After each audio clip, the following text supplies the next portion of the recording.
I got this white tank top and it was 99 cents. Yeah, I'm just gonna paint on this with like some fabric paint and then see how that turns out. This acrylic paint, which won't wash out, and then this fabric paint. And I'm gonna mix the two together. And then hopefully we get a decent enough color.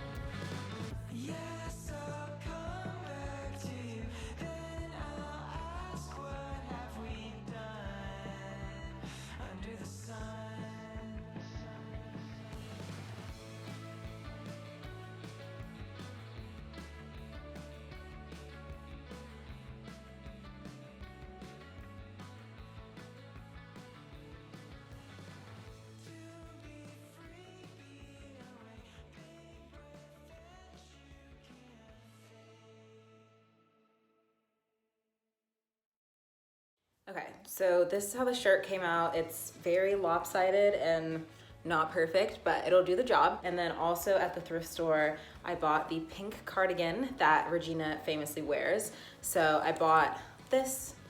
I already had this pink plaid Brandy Melville skirt that I bought like a long time ago, and I thought it just fit really well with the outfit. So I'm gonna be trying this one with it, even though she actually wore a black skirt. So alrighty, I hope you guys like this easy Halloween tutorial, and I hope I'll see you in my next video. Bye.